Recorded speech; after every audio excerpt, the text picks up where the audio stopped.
Our special correspondent Alex Crawford is in Kyiv for us right now. Hi, Alex. What's happened?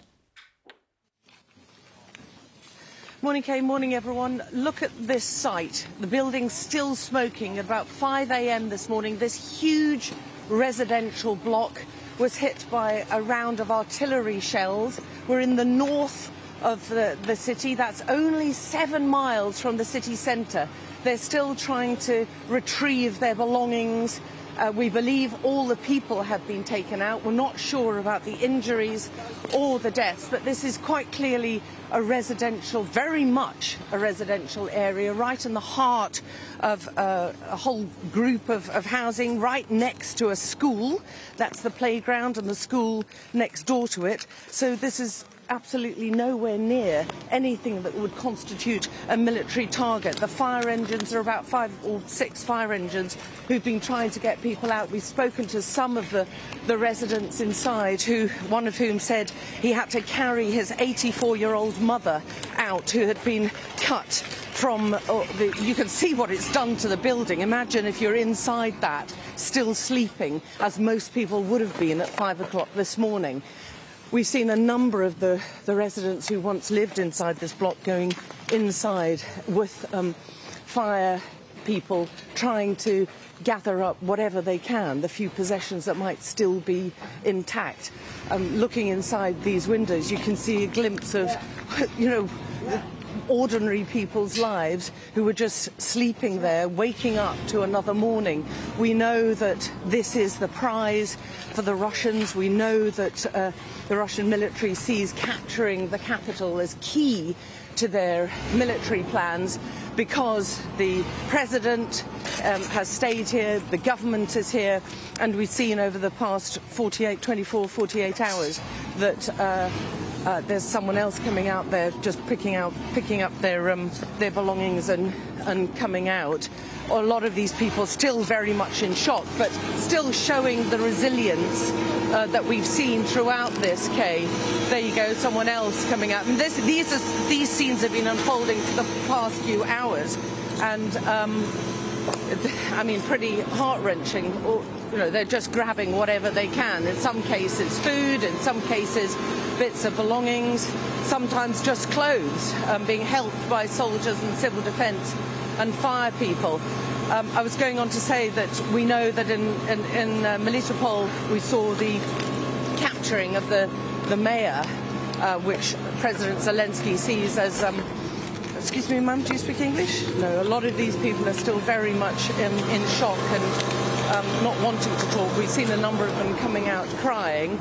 But the man that we spoke to, who was happy to talk to us, was extremely defiant and saying that, again, urging the international community, particularly the West, to help them more with weapons, to help them with closing the skies, which they see is key to turning this whole war.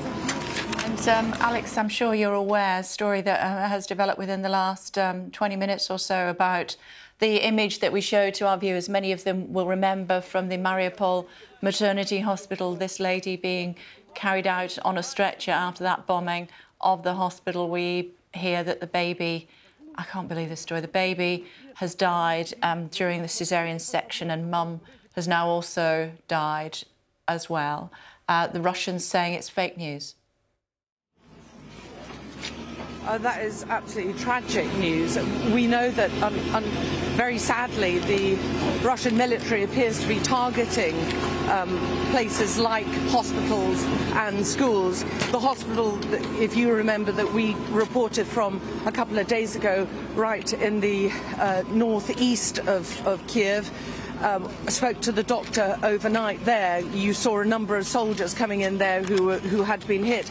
They have withdrawn from that hospital now and come further into the centre of the capital, because the hospital also came under attack and they had to withdraw and shut down that facility. So I think there's no doubt, having spoken to the Kyiv chief of police, that they are mounting a dossier which they intend to put forward to the International Criminal Court in The Hague for them to investigate potential war crimes. But many of the Ukrainians we're speaking to feel very strongly that there are crimes against humanity and war crimes being committed on a daily basis here, and certainly those inside the capital are feeling much more nervous but incredibly defiant every day, throughout the day. They're not wasting any time by building up barricades and trying to reinforce the capital. But the Russian military and the advance of the Russian military is edging ever closer to the centre. OK, Alex, just before I let you go, give me the geography of where you are again, for viewers obviously tuning our way all the time. Where are you and what's happened?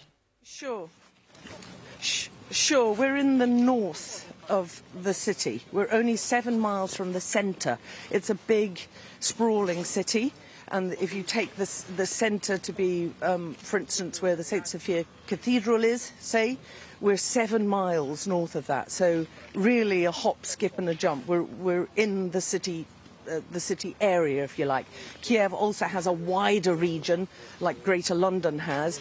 We're inside that wider region. So we're 7 miles from the centre, due north. It's a district called Obolon. We're really right in, this is residential area. This is a huge residential block. It's right next to a school and playing fields. There's no way anyone could have mistook this for a military target.